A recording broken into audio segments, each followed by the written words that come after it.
Bienvenue à bord de ce vol Univ 2018. C'est le 15e Univers SwiftNet.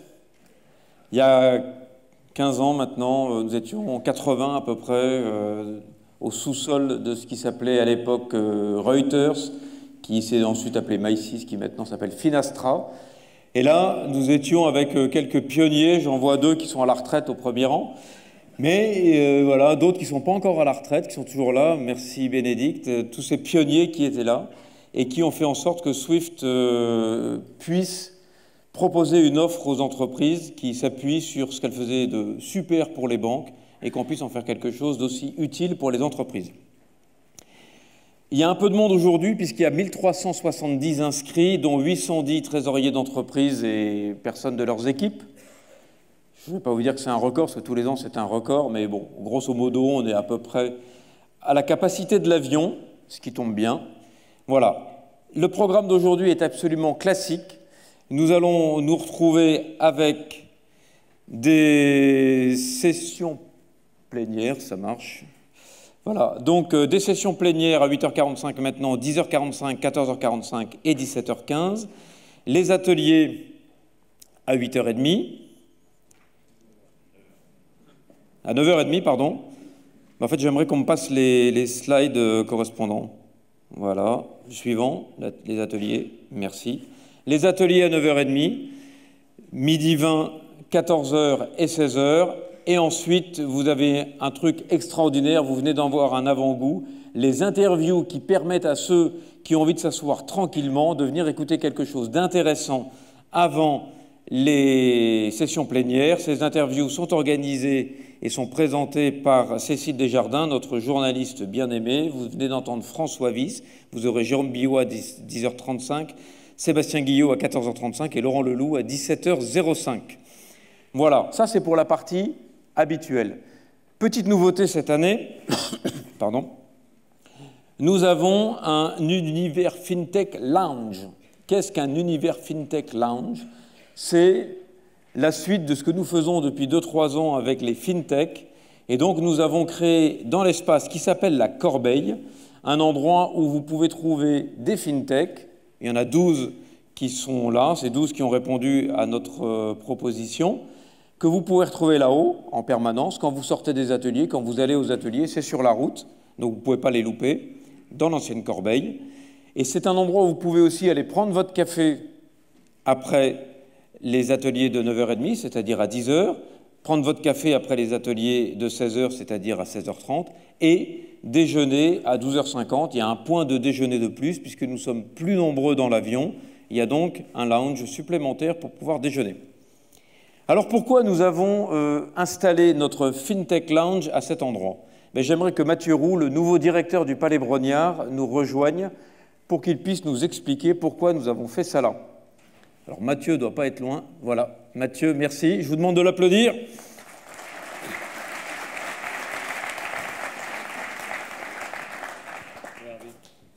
Bonjour Mathieu.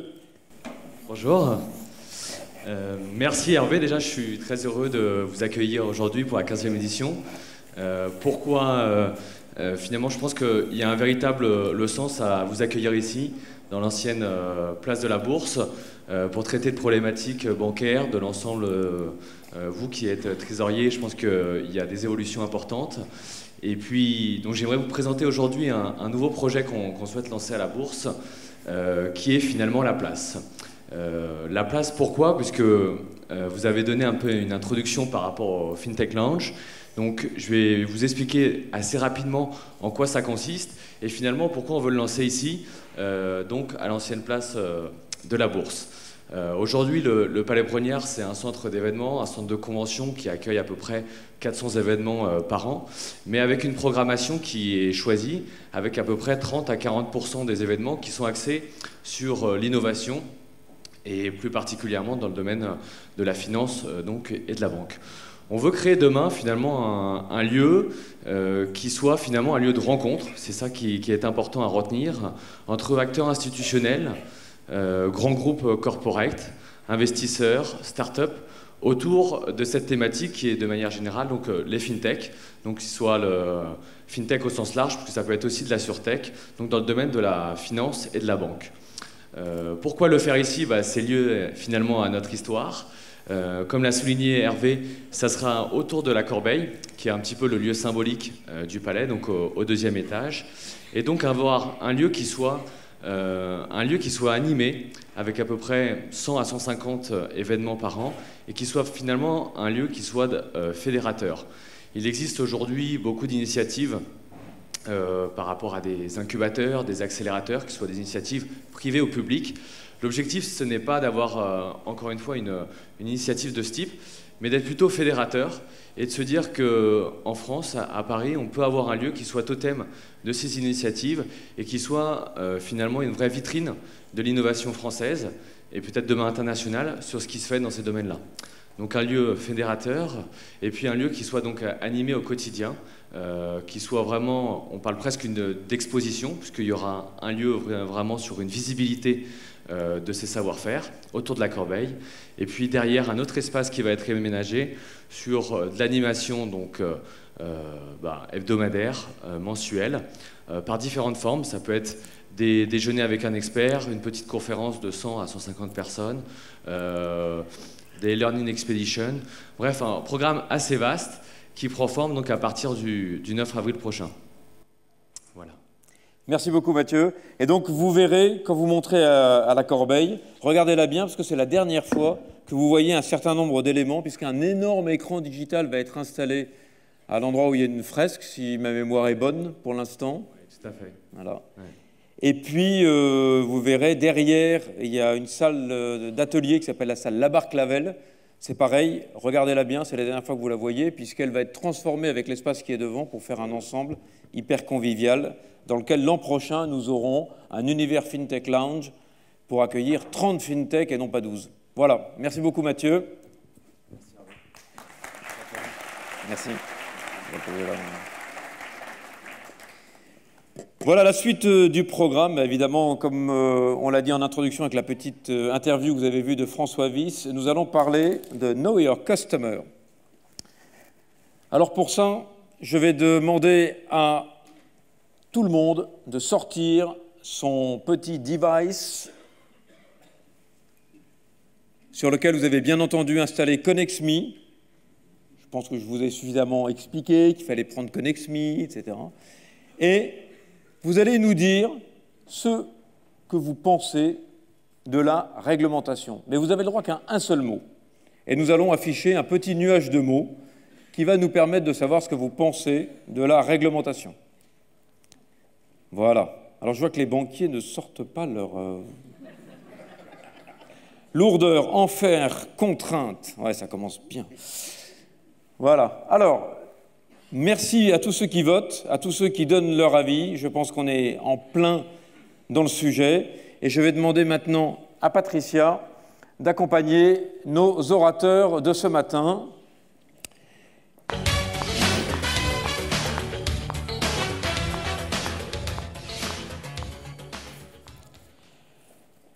Alors Michel Abazin, je pense que tous les trésoriers le connaissent, trésorier groupe de Safran. Évidemment, on ne peut pas démarrer avec Universufnet Airways sans penser à nos moteurs et maintenant à nos sièges. Merci Michel. Bonjour, bonjour à tous. Merci. Et puis Philippe Volo. Alors Philippe Volo, vous le connaissez moins, mais à chaque fois que vous recevez beaucoup de demandes de la banque en vous disant « nous aimerions mieux vous connaître car il se trouve que dans le monde, il y a des gens dont nous voulons nous protéger », c'est Philippe, pardon. Non, c'est Michel qui répond, c'est Philippe qui est derrière cette demande. Et alors je leur ai demandé de faire quelque chose d'assez calme pour démarrer, un petit café du matin où ils vont simplement s'entretenir du sujet qui vous préoccupent tous devant vous. Michel, Philippe, c'est à vous. Merci Hervé. Merci Hervé. Donc très rapidement, Philippe Volol, responsable mondial de la lutte contre le crime financier chez Deutsche Bank. Donc juste pour vous donner un ordre d'idée, l'équipe, c'est à peu près 1300 collaborateurs sur les produits classiques de la lutte contre le crime financier, à savoir corruption, money laundering, donc tout ce qui est blanchiment d'argent, bien évidemment de nos jours la lutte contre le financement du terrorisme et tout, de façon générale les fraudes, sanctions et embargos, donc tous ces produits assez classiques dans les établissements financiers.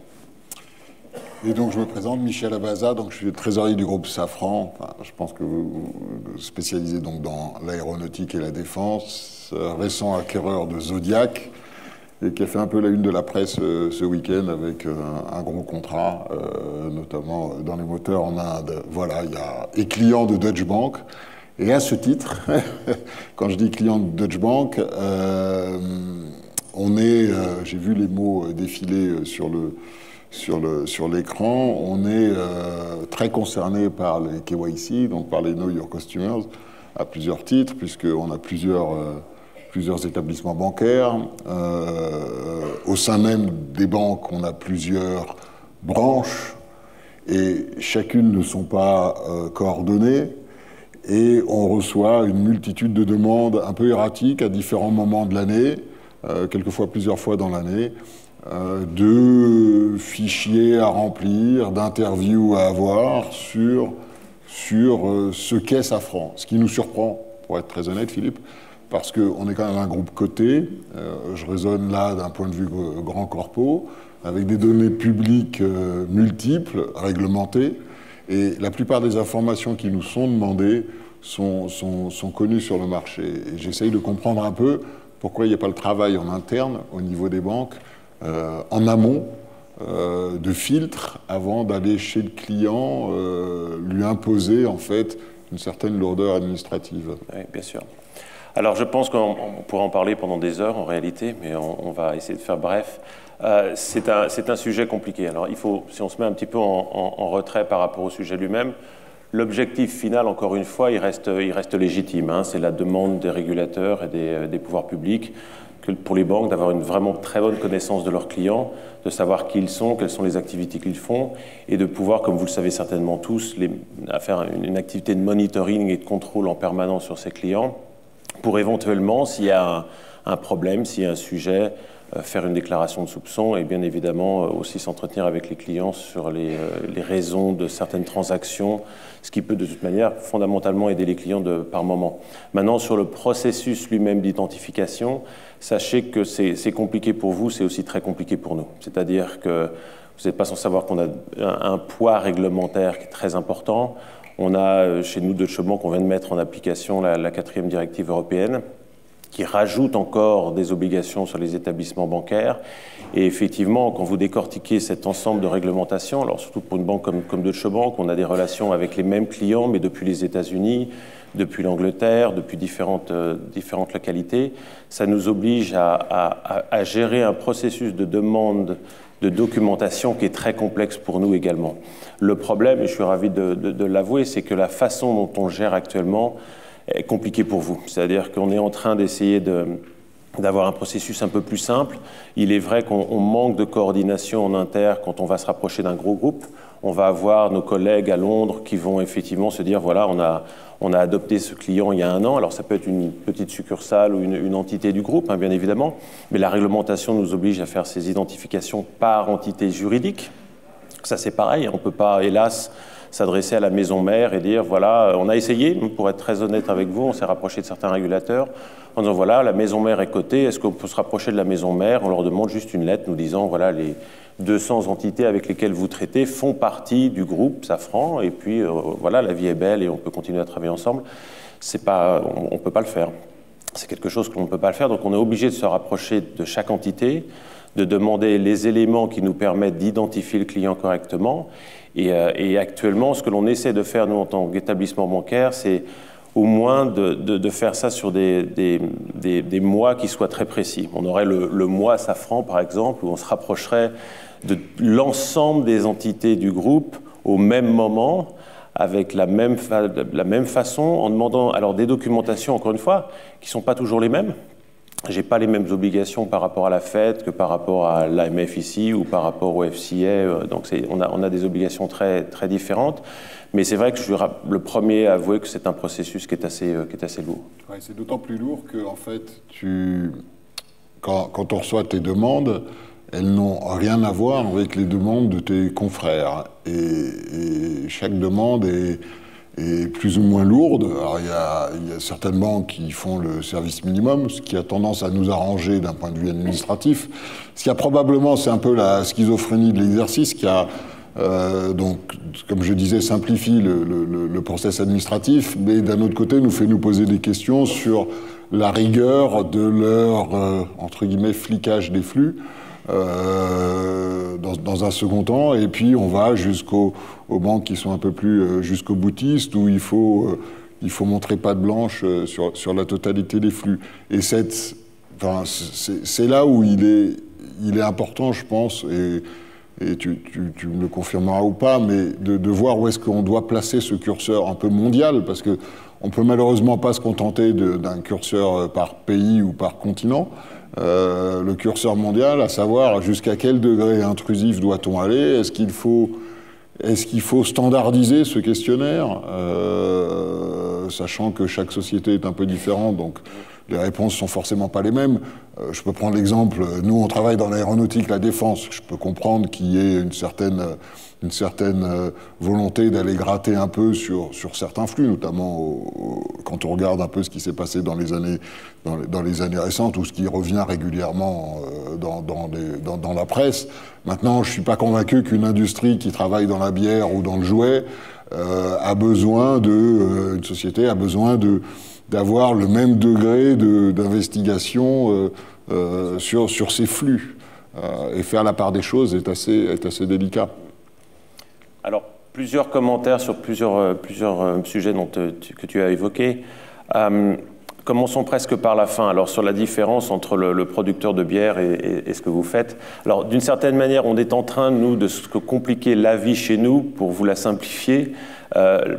Très rapidement, pour vous expliquer comment on travaille, on est en train de mettre en place ce qu'on appelle un client risk rating, hein, donc pardonnez-moi pour les anglicismes, mais la façon dont effectivement on va allouer un risque à notre clientèle, et la façon dont on le fait, on va avoir un système, si vous voulez, de pondération du risque qui va dépendre du pays dans lequel le client est immatriculé, qui va dépendre de l'industrie du client, donc on ne met pas le même nombre de points à l'industrie de la défense que notre producteur de bière, l'entité juridique qui est utilisée par rapport à l'activité elle-même, et puis actuellement on est en train de mettre en place aussi comme pondérateur la façon dont le produit bancaire lui-même est distribué.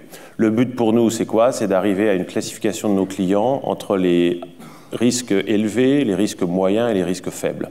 Donc bien évidemment, quand on est en risque faible, en termes de KYC, on va demander un niveau de documentation moins important, et on va surtout, ce qui est très agréable pour les clients, on va considérer que dès lors qu'on a un client qui est en risque faible, compte tenu de son activité, de sa localisation, on va lui demander la mise à jour de sa documentation tous les 5 ans. Donc pendant 5 ans, vous n'entendez plus parler de nous. Dès qu'on a un client à risque moyen, on va tomber sur une revue qui sera tous les 2 ans. Et par contre, un client à risque élevé, on va effectivement faire un contrôle tous les ans. Donc tous les ans, on va demander une mise à jour de la documentation qui est chez nous. Deuxième chose qu'il faut comprendre, c'est que d'abord, les réglementations sont très variées dans les grands centres financiers. Hein, donc on se dit que voilà, on a la 4e directive européenne. Comme vous le savez, ça rajoute des obligations qui sont quand même très lourdes pour nous en tant qu'établissement financier, notamment l'identification du bénéficiaire ultime. Il y a quand même des problématiques qui sont pas évidentes à gérer dans des cas concrets. Mais on a quand même encore aujourd'hui une différence de traitement, bien évidemment, entre Londres, les États-Unis, l'Europe et les grandes places financières. Donc, pour jongler au milieu de tout ça, c'est quand même très difficile. Et il y a autre chose, c'est que dans l'esprit des gens, on pense toujours que la réglementation américaine est la plus lourde. Ce n'est pas vrai. Actuellement, si je regarde la réglementation allemande et la transposition de la 4e directive européenne, c'est quand même quelque chose de très lourd. Hein. C'est quelque chose de très costaud pour nous. Il y a un troisième point que je souhaite évoquer, c'est que dans la réglementation, on ne va jamais avoir en tant qu'établissement financier une liste des documents qu'on est censé vous demander. On va en fait, et j'en parlais avec mes collaborateurs récemment, le poids de la preuve est totalement sur nous. C'est-à-dire qu'en cas de pépin, c'est à l'établissement bancaire de démontrer qu'on avait pris toutes les mesures afin de contrôler notre risque d'être en relation avec nos clients. Et on en parlait, pourquoi? Parce qu'on a noté, on s'est amusé à compter. Si vous regardez la 3e directive européenne, vous verrez que le mot risque est employé à peu près 36 fois. Et si vous regardez la 4e directive européenne, c'est 149 fois. Et la différence, c'est qu'effectivement, c'est pour nous de gérer notre risque. Donc vous êtes là, vous avez cette réglementation qui est lourde, parce qu'il y a des moments où on vous dit vraiment ce qu'il faut faire et la façon dont il faut le faire. Mais la réalité de la mise en pratique, c'est pour nous de nous débrouiller avec ça. Donc il y a non seulement, effectivement, le fait de vous demander les informations dont on a besoin, et encore une fois, à garder à l'esprit, le but est légitime, c'est la façon de le faire. Le but qui est de lutter contre le financement du terrorisme, personne dans cette salle peut me dire que ce n'est pas un but légitime. Et par moment, sachez-le quand même, en tant qu'établissement financier, on aide énormément les services de police. Donc on a des situations dans lesquelles cette réglementation qui est très douloureuse pour nous tous, par moment elle est utile. C'est-à-dire qu'on repère des choses qui permettent aux services de police d'avancer. Maintenant, tu as touché un petit peu le sujet. Je pense que l'avenir, de toute manière, moi je suis un grand fan de ça, c'est de faire de KYC une utility. C'est-à-dire qu'on n'arrivera pas fondamentalement à progresser sur ce sujet, si on n'a pas à un moment donné les pouvoirs publics, les régulateurs, les clients et les établissements financiers autour d'une table en se disant que voilà, pour vous en tant que groupe, vous avez 15 banques qui vous demandent tous les jours, parce que vous traitez via 200 entités, je dis n'importe quoi Michel, mais vous êtes en permanence avec des gens chez vous qui sont en train de répondre à des formulaires divers et variés, dans tous les sens, via plein de banques, dans plein d'endroits. Je pense que, alors on ne pourra pas faire ça demain au plan mondial, mais je pense que de commencer à tout le moins en Europe, de se dire voilà, on a une vraie utility, on va avoir un repository où on a toutes les informations qui vous concernent, qui permettent effectivement aux établissements financiers de pouvoir se fournir dans ce repository. Ça va vous simplifier la vie, ça nous simplifiera la vie. Par contre, on ne peut pas le faire sans avoir le blessing des autorités publiques, par construction. C'est bien d'en parler, c'est utile, mais on ne va pas réussir à le faire sans avoir effectivement un cadre juridique qui puisse nous protéger, qui puisse vous protéger. Tu as touché très rapidement un sujet que je souhaite évoquer. Il y a non seulement effectivement la KYC, c'est-à-dire le moment où on vous demande la mise à jour de votre documentation pour avoir nos dossiers à jour, mais il y a le contrôle permanent. Alors le contrôle permanent, je trouve que par contre, par moment, ça vous est très utile. C'est-à-dire que pour nous, de surveiller dans nos systèmes de transaction monitoring les flux financiers, ce qui est une grosse activité de ma fonction. J'ai un département qui s'appelle les enquêtes financières, donc on contrôle effectivement les flux financiers. Alors, vous avez une problématique très différente avec les personnes physiques. Je suis sûr que dans cette salle, à chaque fois que vous avez voulu acheter un truc avec votre carte de crédit alors que vous étiez en vacances à l'autre bout du monde, vous avez eu un coup de fil de votre banquier qui a vérifié si c'était bien vous, si c'était bien votre carte de crédit. Sur les gros corporates, c'est quand même la même chose de façon beaucoup plus complexe, mais sachez que nous, ça nous est arrivé d'appeler des clients et de leur dire, écoutez, voilà, on voit passer ce flux. Est-ce que c'est vraiment vous? Est-ce que c'est vraiment ce que vous voulez faire? Parce que vous n'avez jamais traité avec cette contrepartie. Vous traitez jamais dans ce pays, puis là on voit un flux financier d'1,5 million de dollars qui va. Et donc on a eu par moments des situations dans lesquelles les clients nous ont remerciés parce que ce contrôle permanent du flux financier, ça peut vous aider et bien évidemment de notre côté ça fait partie de nos obligations de contrôle. J'ai touché un petit peu les différents sujets que tu as évoqués, mais il y a un truc qui est assez fascinant en fait, c'est que l'exercice, il est fait par chaque banque et il est louable. Et c'est vrai qu'il est utile. Comme tu l'as dit, nous, ça nous a servi d'identifier certains flux qui étaient des fraudes, faut le dire très clairement. Nous-mêmes, on s'est appliqué à mettre en place des filtres anti-fraude pour éviter justement des problèmes de flux qui ne seraient pas autorisés. Mais ce qui est assez rigolo, c'est de voir aussi que les banques ne se font pas confiance. Enfin, on a l'impression. Il y a deux sujets. Il y a le premier sujet, c'est non, mais c'est à toi ou pas de le confirmer. Mais quand on fait l'exercice avec telle ou telle banque, le fait d'avoir donc le flux partant d'une grande banque concurrente de la vôtre ne ne suffit pas en fait à vous rassurer, d'une certaine manière, parce que vous avez besoin vous-même de refaire l'exercice de KYC. Et ça, c'est une première question, c'est pouvez-vous vous faire confiance les uns les autres? Je sais que je vois à peu près la réponse. Le deuxième point, c'est que moi, je suis client. Aujourd'hui, j'organise un flux. Par définition, soit je reçois un flux d'un client, soit je paye un fournisseur, donc qui eux-mêmes, dans les deux sens, autour de moi, au-dessus le client et en dessous le fournisseur, ont ouvert des comptes et ont fait leur KYC aussi. Logiquement, enfin, si je suis logique, tout le monde dans la bulle d'activité dans laquelle on travaille a fait son KYC. Ce qui devrait, par définition, fluidifier les flux, en tout cas sur une certaine période, et éviter la récurrence des demandes de KYC que l'on a régulièrement. Donc il y a deux points. Il y a vraiment pourquoi vous ne vous faites pas confiance les uns les autres, et le deuxième, à partir du moment où le client en question, le client de la banque, est onboardé chez vous, par définition, pour nous, c'est une sécurisation supplémentaire. Et donc, on a moins tendance à vouloir, à nouveau, alourdir notre process de KYC pour justifier tel ou tel flux allant à droite ou à gauche. Alors, je n'échapperai pas à ta première question. Donc, moi, j'ai confiance en tout le monde et j'aime tout le monde. C'est le postulat de base.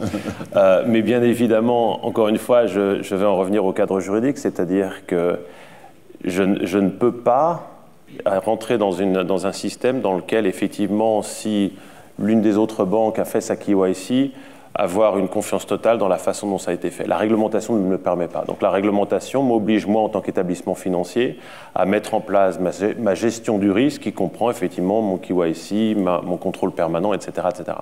Donc il est vrai qu'avec certains acteurs de la place, certains grands groupes bancaires, d'abord on se parle. Sachez qu'on se parle beaucoup d'équivalent à équivalent. Donc on a un petit club de patrons mondial de la lutte contre le crime financier. Banque américaine, banque européenne, etc. Donc ça permet dans certaines situations de coopérer. Mais en termes de responsabilité réglementaire, je me dois de faire ce travail moi-même en tant qu'établissement bancaire et je ne peux pas bénéficier du travail qui aurait pu être fait par un autre établissement bancaire. Alors derrière ça, il y a quand même une autre problématique. Tout le monde est au courant des différents scandales et des différentes situations qui ont eu lieu avec toutes les activités de correspondant de banking. Donc encore une fois, ce n'est pas parce que vous êtes un établissement financier agréé dans certains pays que l'on peut vous faire confiance totalement sur l'activité que vous gérez, sur la relation que vous avez avec vos clients, etc. Et vous avez vu effectivement dans la presse maintenant certains pays où du coup les banques sortirent et ces pays commencent à souffrir d'un manque d'accès à l'US dollar ou à l'euro, etc. parce qu'il y a eu des problématiques de relations sur l'activité correspondante banque. Donc cette problématique-là est compliquée à gérer.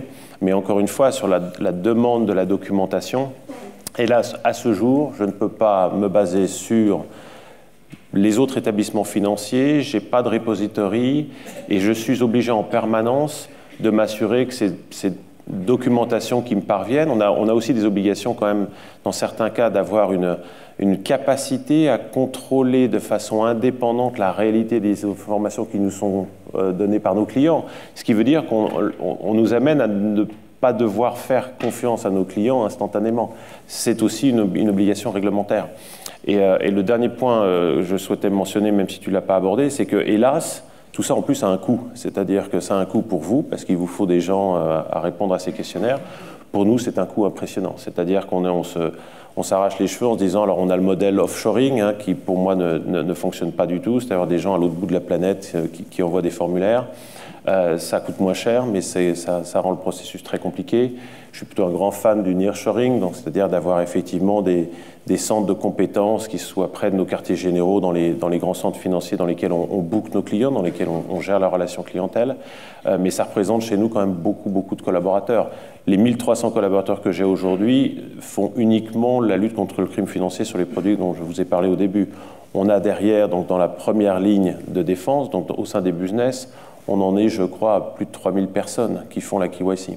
Donc c'est un coût quand même très élevé pour un établissement financier et sur lequel, si je puis me permettre, est-ce que dans tous les cas, on rend le monde plus sécure et on rend les choses plus on devient meilleur à gérer le crime financier, j'en suis pas sûr. Tu as mentionné quelque chose tout à l'heure et je pense qu'il ne faut pas s'offusquer par rapport à ça. C'est l'éternelle balance, hein. C'est-à-dire qu'on est dans un excès et on passe dans l'excès inverse. Si vous vous mettez du côté des régulateurs et des pouvoirs publics sur la lutte contre le financement du terrorisme, c'est un vrai sujet, personne ne peut le nier. C'est un sujet sur lequel les établissements financiers ont vraiment une activité importante et un rôle important à jouer. Quand il y a eu les attentats à Londres, au sein de Deutsche Bank, ça a été quelque chose sur lequel on a travaillé de façon très très proche avec les services de police, et ça a été quelque chose de très bénéfique pour les services de police, sur les liens financiers, sur les flux financiers, etc., etc. Donc, vous êtes régulateur, vous avez cette problématique, très rapidement, vous mettez en place une réglementation qui impose aux banques d'accroître leur système de contrôle. Nous, en tant que récepteurs de cette réglementation, on est là, on gère une banque globale, ça rentre dans des problématiques très compliquées qui automatiquement, à un moment, retombent sur vous, sur l'identification de la clientèle. Mais je pense que tout ça est va se stabiliser, mais c'est vrai que ce sont des problématiques complexes parce qu'elles sont à la base importantes. Merci beaucoup. Merci Michel, merci Philippe. Je propose que l'on demande à la salle si quelqu'un a des questions, soit par ConnexMe, soit directement dans la salle. Et alors, je voulais vous présenter mon nouvel ami. Ça s'appelle une Catchbox. Alors, qu'est-ce qu'une Catchbox? C'est un truc dans lequel vous pouvez parler. En fait, c'est un micro. Voilà. Et donc, ça permet à quelqu'un d'envoyer la balle à celui qui veut poser une question. Donc, on va essayer avec vous et on va voir si quelqu'un d'entre vous a envie de poser une question qui concerne la réglementation. Je vois que Pascal fait semblant de se tasser dans son fauteuil. Est-ce que quelqu'un a une question? Oui. Vincent Herlich? C'est pas un complice. Hein. Vincent Herlich a une question. Alors, évidemment, je vais avoir du mal à lancer la catchbox jusqu'à là. Je vais demander à Étienne Tequi de lever les yeux. Tu récupères la catchbox, tu te retournes et tu la fais passer à Vincent.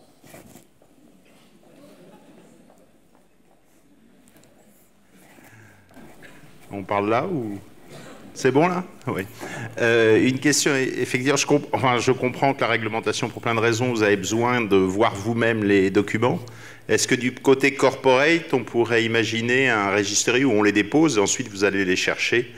Il y a un Swift registry, il y a ce genre de choses. Est-ce que, si vous ne pouvez pas vous simplifier la vie, essayez de nous la simplifier? Non, bien sûr. Je pense que, et encore une fois, ça fait partie de la réflexion générale sur utility, dans lesquelles, dans certaines régions, les choses avancent bien avec les régulateurs. Tout ce qui permet de simplifier le processus lui-même, de mettre à notre disposition sur l'un de vos serveurs les documents que l'on vous demande de façon régulière, avec les mises à jour qui correspondent, etc., ça peut que nous permettre de simplifier le processus. Donc, de toute manière, c'est en cela que je crois que l'apport des technologies nouvelles va quand même nous permettre, sur les années qui viennent, de simplifier le processus. Oui, d'autant, enfin, je vais compléter. Moi, d'un point de vue corporate, je ne suis pas convaincu que j'ai envie aujourd'hui de mettre des informations qui ne sont pas du domaine public, puisque c'est des informations très spécifiques de gré à gré. Je ne suis pas convaincu d'avoir envie de les mettre, en tout cas, sur un serveur dit public, aussi chiffré soit-il et aussi protégé soit-il. C'est-à-dire que nous, on a une vraie frilosité sur ce genre de choses, je ne le cache pas. Donc il faudra vraiment que ces services qui seront probablement proposés par des fintechs soient audités, traçables et soient extrêmement régulés pour qu'on ait confiance dans le dépôt d'informations chez eux, quoi. Et dans l'utilisation qu'on ait faite, bien sûr, bien sûr. Alors une autre question de la salle, Emmanuel Lecher, qui n'était pas prévue. Ah, c'était prévu, ça, je ne savais pas. Oui, je voulais savoir, de quoi est-ce qu'on discute lorsqu'on se rencontre au sein du club des personnes chargées de la lutte contre la fraude? Et quel est, parce que bon, on pourrait un petit peu dire du mal des petits copains, ou de se dire qu'est-ce qui est pas bon, qu'est-ce qui est bon, mais comment est-ce qu'on fait vraiment avancer l'histoire de la standardisation? Alors, ça s'appelle du lobbying, ou ça a beaucoup de noms différents. À mon sens, alors en termes de lutte contre le crime financier, il y a un groupe de travail qui s'appelle le Wolfsberg Group, dans lequel effectivement il y a les patrons de la lutte contre le crime financier des grands établissements bancaires. On vient de sortir d'ailleurs une standardisation sur tout ce qui est relations correspondant banking, donc je ne sais pas si vous l'avez vu, mais ça fait partie des choses qui font avancer le schmilblick, comme on dit, c'est-à-dire effectivement de se dire, voilà, les grands établissements de la place, on s'est mis d'accord sur un formulaire standard, effectivement un questionnaire standard sur la relation correspondant banking. Ça a été, je dirais, salué par certains régulateurs, ou en tout cas béni par certains régulateurs. Encore une fois, je pense que c'est, je le disais tout à l'heure, il faut mettre tout le monde autour d'une table. Il faut mettre les grands établissements bancaires, les grands corporates, les régulateurs, et effectivement de standardiser ça. La standardisation au niveau global, c'est pas pour demain, parce que les régulateurs eux-mêmes, encore une fois, si vous revenez sur les problématiques elles-mêmes, qui sont quand même très politiques également, c'est-à-dire que vous avez des réactions émotionnelles des différents gouvernements par rapport à certains événements, donc vous avez immédiatement une réglementation. Regardez Panama Papers. Panama Papers, vous avez eu l'événement, et puis vous avez eu les réglementations en Europe, sans passer par la réglementation européenne, donc c'est des réglementations de pays, parce qu'effectivement, les gouvernements se disent qu'il faut gérer ce problème très rapidement. Donc on a aussi des faits exogènes, je dirais, qui nous compliquent la vie, c'est-à-dire que vous avez des problématiques, c'est dans la presse, paf, les gouvernements prennent des réglementations un peu rapidement, et hop, vous repartez dans une logique où vous avez des obligations supplémentaires.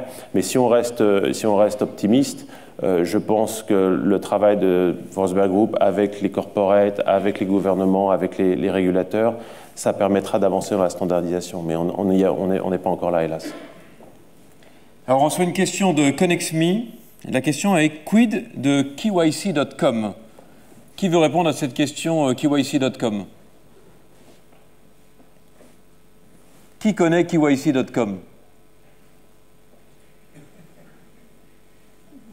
Pascal connaît KYC.com. La compliance lui interdit de le répondre. Oui, en fait, il y avait eu un atelier il y a quelques années, ici même sur KYC.com. C'est un site partagé avec un certain nombre de banques où effectivement vous pouvez, corporate, déposer un certain nombre de documents communs à l'ensemble des KYC réclamés par les banques. Mais là, on reste sur des documents extrêmement généraux, type statut, etc. Et je rejoins ce que vous disiez. Il y a aussi une sécurisation sur des documents extrêmement privés que les établissements demandent. C'est très compliqué d'avoir un site commun sur lequel le KYC va être totalement partagé. Bien sûr. Et KYC.com, il y a quelque chose chez Swift qui s'appelle le KYC Registry, qui est pour l'instant réservé aux banques, si j'ai bien compris. Est-ce qu'Arnaud peut nous en dire deux mots et éventuellement une extrapolation dans le lien pour les entreprises? Voilà, je n'ai pas fait de bêtises.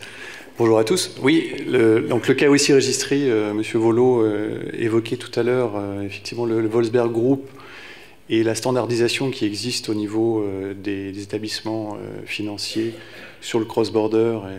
Et ça existe depuis plusieurs années. Donc c'est une utilities, effectivement, que Swift, en tant que coopérative, propose à l'ensemble de ses membres et qui va bientôt être proposé à ses utilisateurs entreprises, puisque l'ensemble des établissements qui ont construit avec nous, co-construit cette utilities, le proposent depuis cette année aux entreprises. On démarre le pilote dans quelques semaines, avec les principaux établissements français, d'ailleurs, qui font partie de cette construction. Merci Arnaud. Merci Philippe, merci Michel. Quelques petites informations juste avant que nous nous séparions. Les ateliers à 9h30, il va falloir courir un tout petit peu. Faites attention quand même à la sécurité dans les étages, bien sûr. Donc les ateliers à 9h30, en bas Exalogue, et puis ensuite en haut tous les autres. Ensuite, on se retrouvera ici à 10h45 pour la session autour de la sécurité qui démarrera par l'intervention d'Emmanuel Germain, le directeur général adjoint de l'ANSSI. Et donc préparez-vous à recevoir une question ConnexMe. Connaissez-vous l'ANSSI? Voilà. Et puis, n'oubliez pas quand même une chose importante. Nous avons un partenariat avec une association dont vous avez déjà entendu parler si vous avez suivi notre petite actualité. Le petit clin d'œil se trouve ici avec le nez rouge. le rire médecin. N'oubliez pas, retenez bien le rire médecin, le nez rouge, ça resservira dans la journée. Nous avons une borne de microdons qui nous a été prêtée par la Société Générale, que je remercie, qui nous permet, en fait, si vous avez une carte sans contact, de vérifier qu'elle fonctionne bien en faisant un petit don, voilà, jusqu'à 15 €, je crois. Et donc, vérifiez que votre carte fonctionne et vous ferez du bien à tous ces enfants qui en ont besoin. Merci, à tout à l'heure.